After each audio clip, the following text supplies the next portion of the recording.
Alrighty here.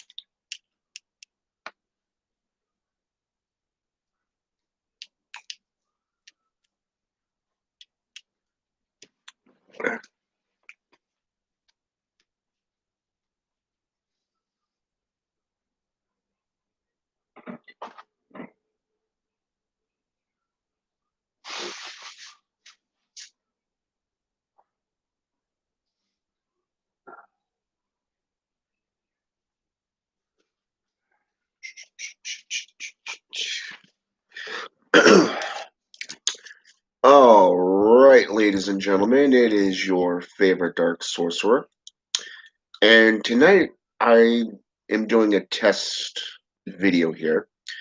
My better half fixed the computer issues that I was having, and a friend of mine actually recommended a different software. So I'm going to delve into that and see where um, that type of software, well, I should say what it can do. So tonight's video is about spiritualism. A lot of practices discuss lower magic and higher magic. Other traditions such as Santeria, Pero Mayumbi, Voodoo, and Quimbanda teach about actual spiritualism. Think of it as higher sorcery, higher magic. And a lot of times when we look at the difference between European and African based traditions, we see the outlook of they're either one and the same or they're more spiritual or supernatural in nature. So why don't we break this down and kind of just look into it for just a little bit from various different traditions. Recently, I did a video based off spiritualism, ancestral lineage. And I've been thinking about this for a while, and there's been something about Haitian voodoo and that with Palo Mayumbi that has really caught my attention and really developed my practices back into there. Part of which is to find my family lineage, okay? The historical lineages there for. So this really plays into a huge part in spiritualism. A lot of times when you hear the term spiritualism, you're a subservient to the JCI deity, Jehovah or Allah, maybe Yazad, Yahweh, Jesus Christ, okay, Jesus Christi in Latin, okay? Or you are based off something more spiritual, like, say, nature bound, like shamans or necromancers. But even then, you're dealing with spirits of various different types. Hey, Judy. So let's just take a look at each system here and kind of just break it down. In voodoo, the Loa, spelled L-O-A or L-W-A, depending on the the tradition, these beings are seen as gods or intermediaries, okay? They're part saint and they're part spirit. So, of course, they're going to be far more powerful than that of a sorcerer or a sorceress, the mere mundane. And it really does work. You can watch as many videos on voodoo as you want from YouTube. Or if you live in a region that has voodoo, go to some of their ceremonies. Very fascinating. For me, the nearest voodoo temple is roughly about 9 hours away in New York from where I am. So, always fun. But also, when we look at these beings, how they interact with the priest or priestess, how they entwine themselves into the culture of the practices. Um, yeah, they have a lot of good stuff down in New Orleans, which is, I believe, it's considered the heart of the Bible Belt, if I'm not mistaken. So New Orleans is a very good city. I do miss that city, and it's been a long time since I've been there. Would love to go back someday. Not just that, but I also have a brother that lives nearby. So, anyways, the Loa, as I said, are part saint and part spirit. They are basically, well, let's just call them what they are, adepts. Okay, they're kind of offshoots of the saints, but they are also offshoots of, say, demons, if you're talking from a JCI perspective. But when you're coming from the practitioner's perspective, these are the gods. These are the beings that you worship. So when you construct their altars, the fine linen, the types of offerings, the drinks, the foods, are very delicately and respectively upheld, from the blessings to the every detail of a ceremony. Very, very spectacular to watch, because every ceremony begins with a recited prayer and ends with some form of worship or dedication. It doesn't matter if it's Haitian or modern voodoo or African voodoo. I recommend it highly. These spirits, when you're dealing with a hereditary family lineage, really they hold on to it, and they hold true to the pacts that you make. You consider, there was a video on YouTube that I saw a while back where it was actually a documentary. And this one here was very interesting to me because of two factors. Number one was the view from the Bokor, the zombie effect.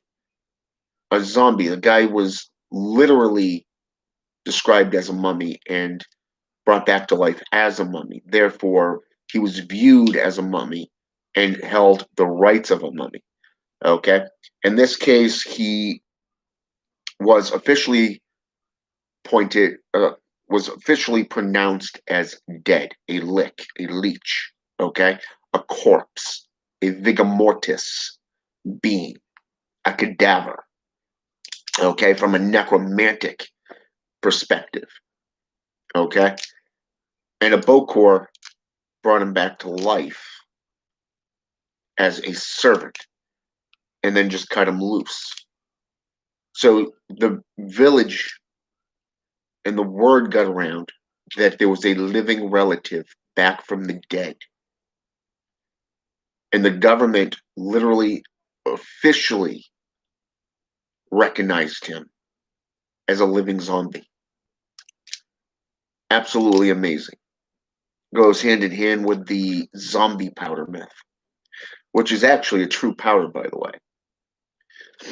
I've actually studied it and broke it down, and there are three main components for it. And it was something that caught my attention because of the fact that you've also got the opposite, how should I say this, the opposite viewpoints, okay, from the priests and priestesses of Voodoo, how they literally worship the spirits. They dedicate themselves, the family lineage.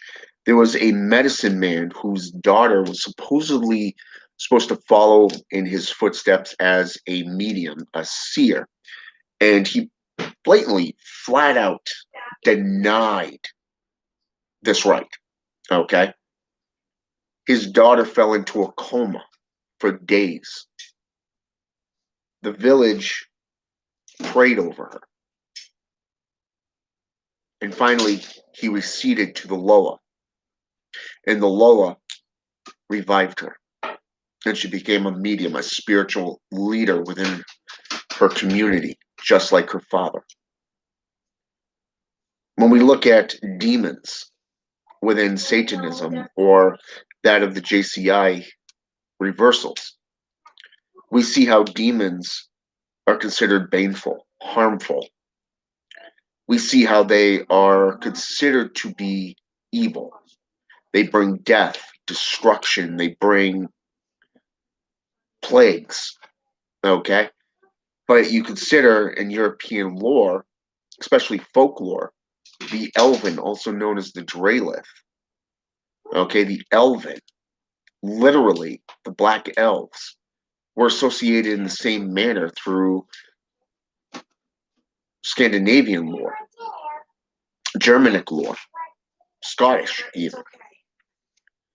And it's really fascinating because of the fact that when we get into the Greek mythos of the daemon is considered beneficial, whereas the cocoa daemon is evil, darker, brings death, destruction, plagues. When we look at the Devi, same thing.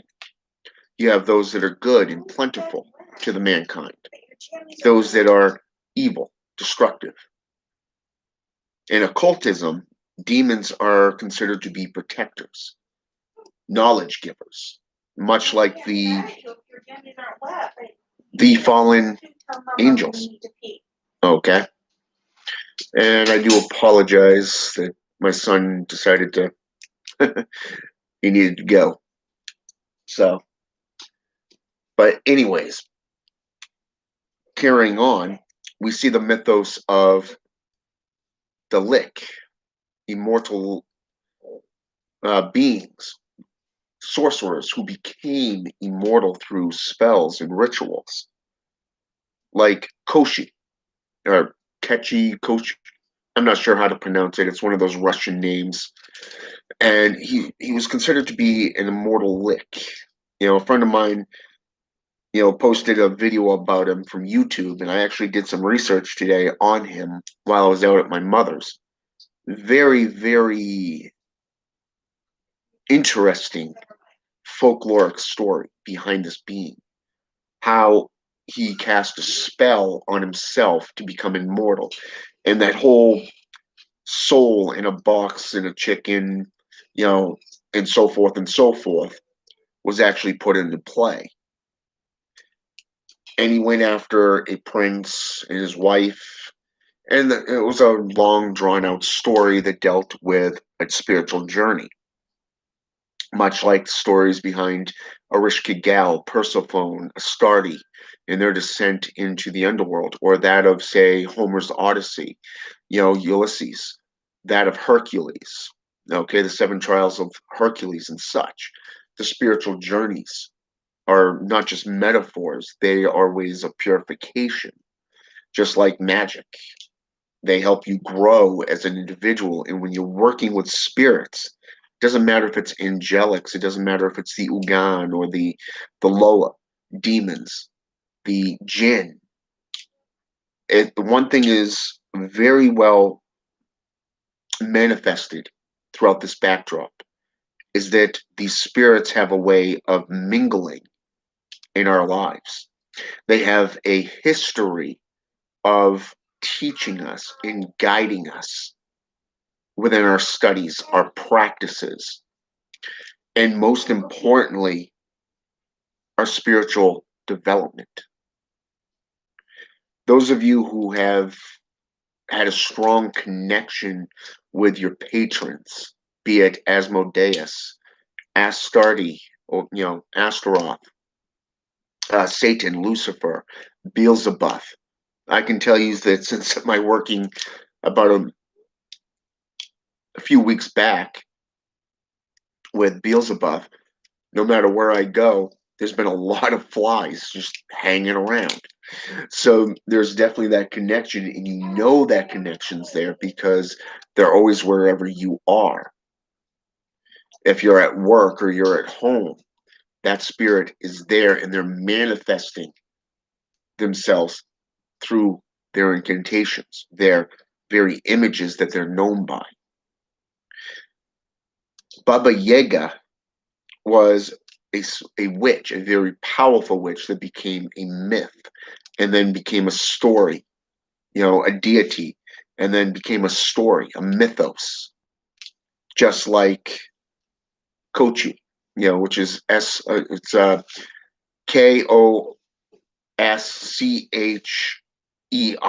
is how this spirit is spelled. So you can actually go into Google and type in the spirit's mythology, and you'll get a lot of different links to it. So, I mean, every spirit, every being worldwide has some form of mythos, but they can also play a huge part in our lives. If we follow the Goetia, for an example, which is from the Lesser Key of Solomon, just for an example, we see where some spirits can teach arithmetic, others science, others have a way of teaching you, or at least speaking on past, present, and future things, divination. Okay. And then you have spirits themselves, which hold great authority, great influence, such as the kings, the 9 infernal kings of the Goetia. That can be broken down into 3 categories: persuasion, science, and art. Very fascinating. I recommend you delve into it. But you can also trace them back through their roots, the region of the world that they were spoken in, when they were spoken in, and how they were represented by the cultures that they became known to rule over, like Baal or Molech. Okay, and I find that very interesting because Molech, just out of how should I say this, coincidence. According to demonolatry, he is the prince of the Valley of Tears. Okay, according to Christianity, he is the king of sacrifice, the burnt souls. Okay, in some mythos, child sacrifice was done unto him. But if you go back into Babylonian mythology and you utilize his name throughout that entire region, not just Akkadian or Sumerian, not just Syriac, okay, but that entire region of where they worshipped him at the Mount Hinnom, it became very clear that Moloch, or the image of the calf, the golden calf from the Bible, was actually a furnace, okay, an early stage of a furnace. Now we know from the book of Daniel's, for an example, that they had furnaces in some of these cultures, okay. They tossed some of his friends in, and 3 of his friends were put in, and yet when they opened it up, there were 4 figures in the flames, okay. So we know they had furnaces, okay. When we go to the burnt offerings in the book of Leviticus, we see how the offerings were laid forth for each thing, for penance, for offerings, and for enticements, okay, for forgiveness, and all this stuff. And it's very fascinating to see how the cultures of these times intermingled with these beings because of this. And then you get this dominating force that comes in and literally corrupts it. Okay. Now, like I said, Moloch was more of a golden calf, a furnace. The reason he became known as the corrupter or a collector of burnt souls was because of the fact that these corpses, these dead bodies, were literally tossed in to be incinerated. Okay, so he became associated with this. It wasn't until later, when Christianity went through the region, that he became associated with child sacrifice. Okay, and that's like 400 years later. Okay, now let's go into Norse mythology. Let's go into, say, folklore. Okay, like I said, the elven, you have the celestial beings who are known as those of knowledge. Okay, these spirits were really, really well known as knowledge. They were knowledge givers. In a lot of ways, they were sparkly, shiny, white elves, and they were associated in the same way as angelics, which was kind of interesting because of the fact that they were known as celestial beings. But then you have the dark elves, which were much in the same way as demons. They were associated with plagues, destruction, and their reputation was renowned throughout the old Proto-Germanic folklore. Okay, not just going into European folklore and being associated with the Hobbit. Okay, use your manners, buddy. Can you say please? Huh? So, anyways, they were associated in a very dark and negative light. But yet, you also have a third categorization known as the Black Elves. The Black Elves were more solitary within the forms of darkness. So you would think that the Dark Elves and the Black Elves would be one and the same. But in fact, they were not. And I'm not going to get into that aspect right now because of the fact that their mythos, I found on Google, I found a link that actually had links to some very rare scrolls that are actually in museums. And I would love to get my hands on them to read the entire full thing, or at least translate them for to be placed in a grimoire, much like the Codex Gigas, known as the Devil's Bible. But even then, no matter what culture you go into, spiritualism is there. If we go down into South American,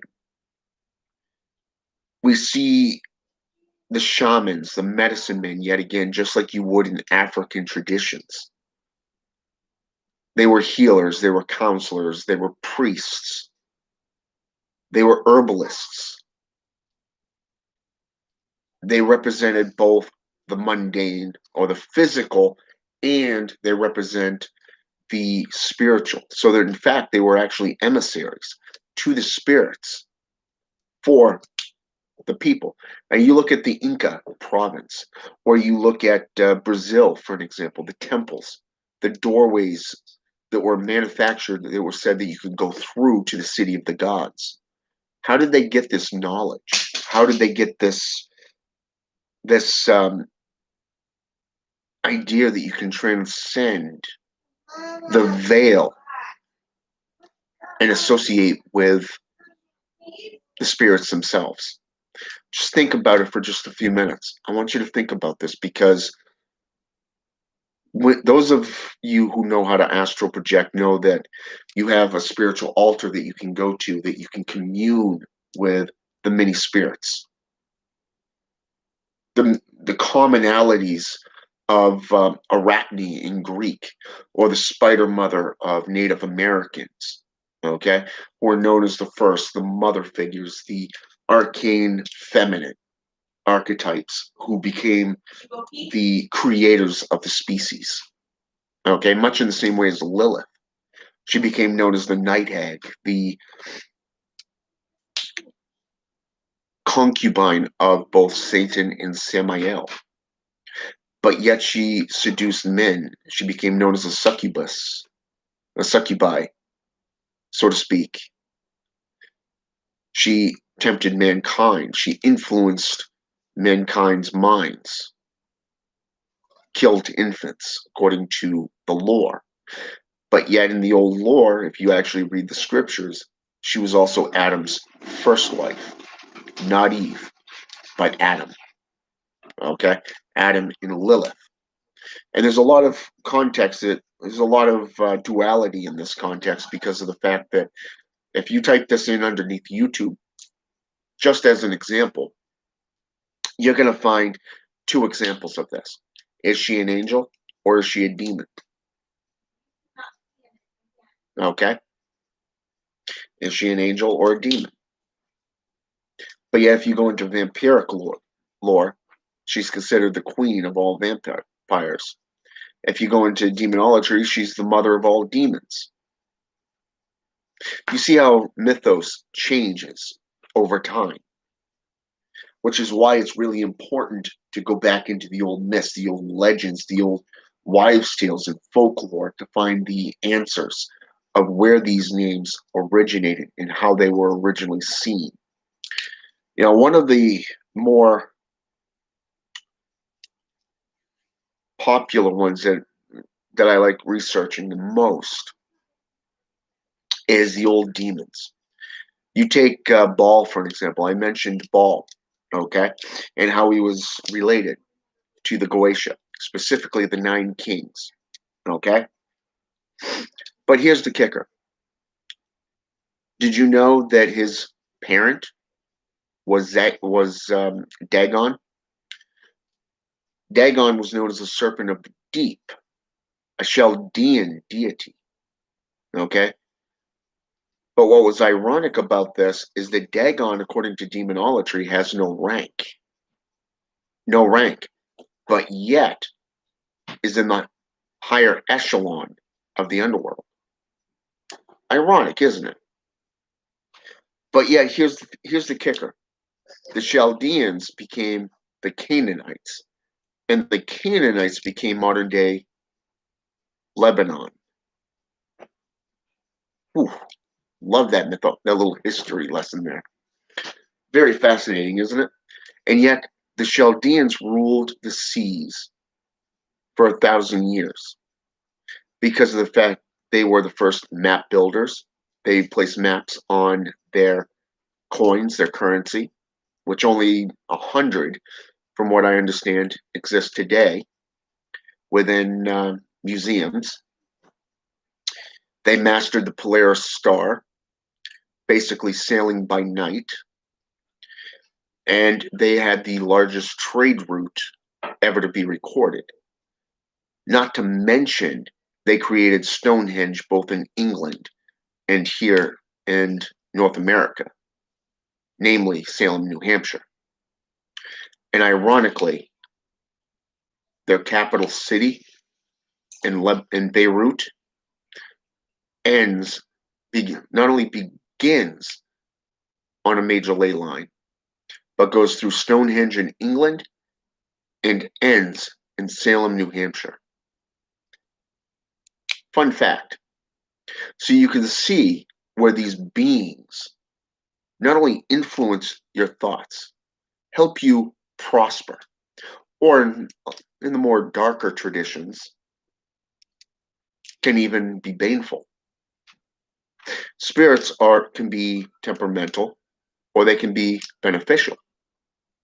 If we go by Hans Holzer's image of the definition of warlock, just out of example here, we can place the same definition towards these spirits.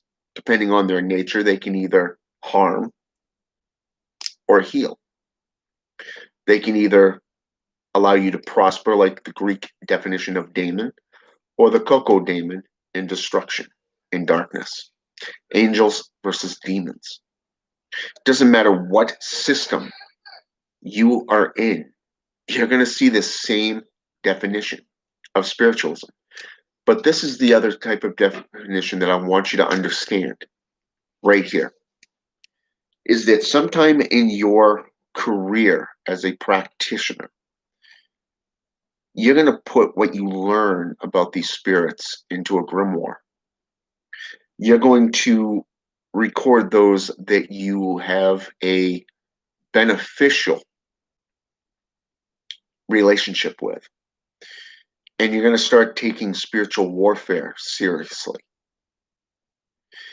You're going to find spirits that are hostile towards you, and you're going to find those that will benefit you and aid you in your career. That's if you want to make the path of a demonologist or a Satanist, a witch, a warlock, a hexa, an aji, or even a voodooist. Okay? A voodooist. Maybe even a palero, a tata, okay? Or a yaya, a hugan, or a mambo. Perhaps even a bokor from voodooism.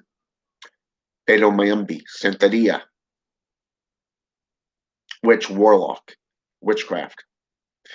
But you have to go back into the old days to learn the truth. Too much today is watered down, things that are forgotten.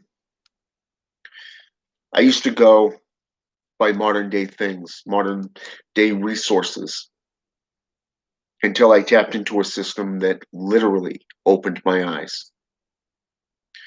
And I found out that these are regurgitated materials for the past 1,000 years, like the grimoire traditions. You want to learn the truth? Delve into history, mythology. If it doesn't align with what you're practicing, then what you're practicing currently is a lie. And I would advise you to delve back into the truth. Learn your history, learn your mythology, things that they don't teach in school, things that they don't teach in your covens, because they want you to learn their way and only their way. Become a solitary at that point if you have to. The hermit, the hierophant.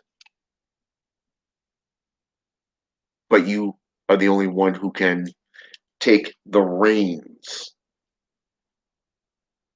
and begin your journey. And I have a cat that's chasing a fly at the moment. Remember what I said about Beelzebub? Exhibit A. So, but anyways, in spiritualism, there is upper level and lower level. Learn them both. Apply what you learn to your lives and see where it takes you. All right?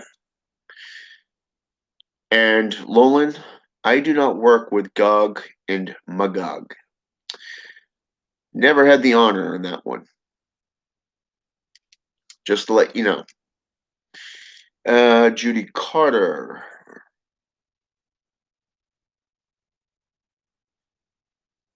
Yeah, a lot of the African Caribbean traditions incorporated the Bible into their mythology.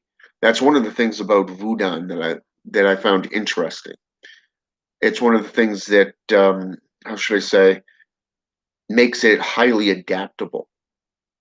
You look at the African traditions versus say that of Haiti or Cuban. You look at New Orleans Voodoo, for an example, completely. And then when you get into a Voodoo, and when you get into it's more of light and dark aspects. When you get into Santeria, Pedo Mayambi, Quimbanda, or Umbanda, you're dealing with the Ugan, which deals with similar characteristics of the Loa, or the saints for that matter. I mean, you look at, say, for an example, Santa Morte or La Santa Morte, okay? You have the image of Saint Mary, but in this case, you're dealing with Saint Death or Holy Death. Very, very fascinating. You know, the cultures worldwide, the mythos, the legends, how they were created, where they came from, where their origins were derived from. Very, very spectacular. And you really have, I would highly recommend that you get into the systems and literally get into the, not just the history, but the mythology behind them. If you want to, get into the workings with the Loa or Santa Morte, the Ugan even, feel free. You know, I work with Saint Death, Santa Morte, as in the Mexican, the Central American variation, not La Santa Muerte, which came from Portugal and Spain. Okay, I'm talking about the ones that is down between South America and North America. That derivative. And I can tell you that she has been quite beneficial in my life. Just like Astaroth, just like Abaddon, and yes, even Baron Samedi. But when you get into spiritualism, eventually you're going to come across something that you don't expect. The first time and I'm going to tell you a little bit of a story here. A few years back, about a year or two back, I was in a group, a voodoo group, and I had petitioned them to see, how would they handle somebody coming in and wanting to become initiated. Obviously, they're going to ask for money. Obviously, they're going to say, well, this is just for one small payment. You're going to be paying a lot more. Few recommended books. But this one guy, and he was from Malawi, Ethiopia region of Africa, came forth and he says, you have 5 very powerful demons that walk beside you. That was all he said. Nothing else, nothing, if you want to be initiated, I'll train you. No, nothing like that. He just simply came in and said, you have 5 very powerful demons that walk beside you. We talked for maybe 10, 15 minutes, and after that, he was gone. Just gone. I never talked to him again. Never saw him before or after that. And it was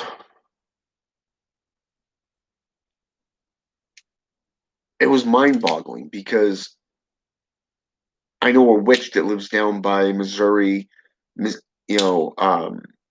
Mississippi region, and she's a medium, and she said she gave me a definition of what she saw when she looked at me, and it was very close to this, but it was more of a upper echelon type imagery. You got to remember, Lowland, that everyone has a different perception of their deities. They're not going to reveal the same thing to everybody. Maybe a select few will have an image in the same manner. Now, this new admin, this new moderator, I don't really know anything about her. I just know that yesterday she was appointed, or was it yesterday or the day before, she was appointed as an elder of the group. I asked her today to send me a friend request on Facebook. I'm going to be going over her profile and I'm going to be going over her videos. Okay, namely because I want to get a sense of who she is, where she's from, and what she actually practices. Like I said, there are 3 things that I would, in past videos, that I would look at. Number 1, do they back up what they preach with actual facts, as in historical and mythology? Okay. Second of all, do they have doctrine? Okay. And thirdly, do they have a foundation? Okay, meaning a following, a place of worship. Okay, everybody has these things. Okay, but the thing you want to make sure is that they aligned together. Okay, think of your actions in your words. Do they align? Do they correspond with everything that you do? Okay, how dedicated are you to the spirits? My better half can tell you that I'm in my altar room on a daily basis, lighting incense, lighting candles, worshiping, meditating, okay, doing rituals, okay, giving offerings, okay. She has seen me come out with blood running down my arm because I've given blood offerings to those that I serve, okay, those that I've made deals with. okay? Not just going into the actual research mode in study. She hates the fact because she thinks that I spend more time with my library and the spirits that I commune with than I do with the family time. Okay. But you have to find that balance between family, work, and spiritualism as just a fact of life. Now, in this case, like I said, I don't know this woman. I've never heard of her before. I've never seen her before. So like I said, I asked her to send me a friend request. I only know that she's into La Santa Muerte. And hold that thought. I'm going to get something from my library real fast while I'm thinking about it. Let's see.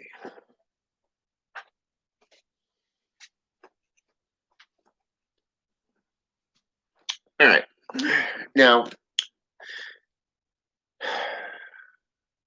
she works, from what I understand, Lolan, she works with La Santa Muerte, or otherwise known as Santa, how's that pronunciation?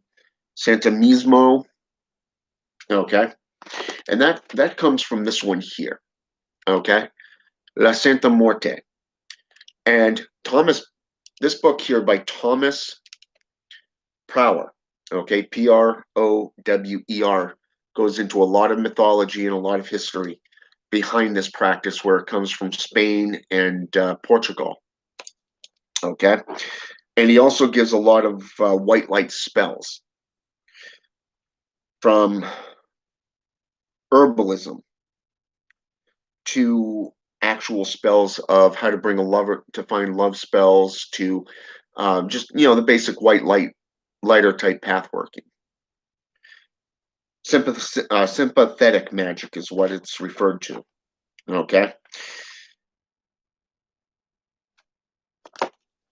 And this is, according to this individual, the Santa Muerte is one of the fastest growing traditions here in America, North America.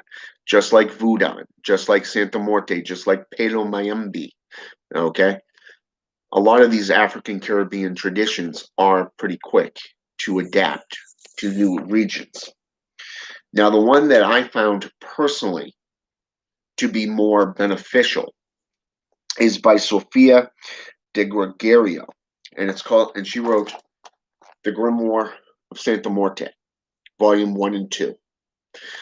Now, the only thing that I didn't really like about these books was the fact that she uses Christian terminology, okay? Prayers to God and to Jesus and all that stuff. So you can actually, a lot of people will sit there and say you can swap out these terminologies for, say, demonic names. I would not recommend it. In fact, I would recommend sticking to the tradition that it's taught,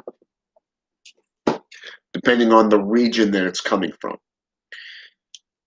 Now, I actually have friends that are from South America, Central America, and down in the southwestern United States, meaning Tucson, San Antonio, Texas, and LA, okay, who practice Santa Muerte, okay? A lot of the traditions down in Mexico are associated with criminal activities, but their ceremonies are the way people worship her as Saint Death. Has nothing to do with a lot of what is going on today, trying to associate her with gays and lesbians and multicolored statues. Okay. The practice behind Santa Muerte is that she is, in a lot of ways, like the Judeo Christian God, very needy, childlike, willing to help you if you worship and pay homage to that being. Okay. An apostolic minister once told me that the more you put in, the more you get out. Okay. If you dedicate 5, 6 hours a day to prayer, you'll be surprised at how beneficial it will become. But if you neglect that spirit, you're not going to get anything. Now, you watch some of the ceremonies and some of the rituals behind Santa Muerte down there in Mexico, specifically Mexico City and the surrounding regions of Mexico City. A lot of these individuals who believe so wholeheartedly in this being will literally crawl on bended knee, begging and asking her for prosperous things, not just for love spells or some form of ritual. No, they believe so heartedly in this being for protection, for healing, for spirituality, for blessings, that they're willing, in full view of the public, just like a Christian, an apostolic, will jump around, hoot and holler, running around pews. But in this case, you're out in the open, like in the middle of a field or in the middle of a Madison Square Garden, for an example, worshiping, crying, petitioning, summoning. A lot of times they don't do invocations or evocations. They literally think that she's so real that it's like Jacob's ladder. She can go between heaven and hell, like the Grim Reaper. Okay? Well, I can tell you from my own personal experience with her that she's not only very needy, as in she really likes to be worshipped and have offerings and gifts placed in her corner, but she does have a lot of human characteristics indeed. So, I mean, I don't know if she's a human based, an earth based spirit. I don't know if she's from the moon. For all I know is that she has been plentiful in my life. I would recommend to get to know her for yourself, Lolan, and see what she can do for you, how your relationship with her will benefit. But as for this new moderator, like I said, I'm going to have to get to know her. I don't know much about her. I only know that she's been recently appointed as mediator, as a mod. Okay, but I am aware of her tradition. I am aware of both of these traditions, really. So,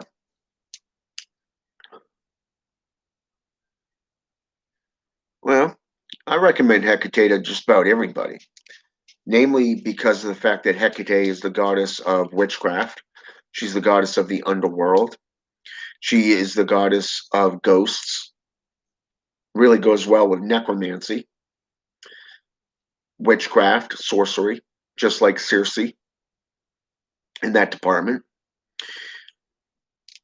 Although Circe is not a goddess of the underworld or you know justice or anything. She's more witchcraft and mysticism. Whereas Hecate is the goddess of justice, necromancy, ghosts, the underworld, and witchcraft. Okay, and she's a daughter of a titan, a couple titans, really. She aligned herself with Zeus, but she stayed neutral throughout the entire war between Mount Olympus and the Titans. In my book, she is one of the most ancient goddesses out there. Very knowledgeable, full of wisdom, and most importantly, someone that you need to respect. Shows a lot of wisdom in that, in what she does. But like I said, look at all forms of spiritualism, and you're going to find connected ley lines. Sometimes, if you look at it from ley lines, you're going to find sources that are overlapping, whereas other sources are, how should I say this? how should I say this? Unique. Okay. When we look at certain spirits, like let's compare Hecate to Osiris. Osiris is the god of uniquity. Okay, he's the one that has the scale that weighs your own guilt. Okay, the feather versus the gold. Hecate, on the other hand, is just the goddess of justice. Okay, it doesn't matter if you seek justice towards an enemy through her, because she'll go at that enemy as easily as she goes with you if you don't keep your nose clean. Osiris is the exact same way. He, if he feels that you are in need of judging, guess what? He's going to judge your you through iniquity. Okay, and much like the a coworker and I were actually discussing this on the about the show Lucifer. You know, when Lucifer goes to hell and he gets trapped in his own hell dimension because of the where he killed his brother Uriel.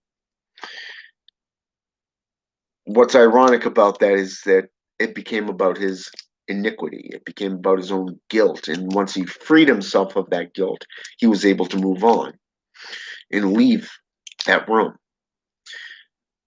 And it's very interesting to see how Osiris, this mythology was literally based off Osiris and what he's able to do. You just got to get into it.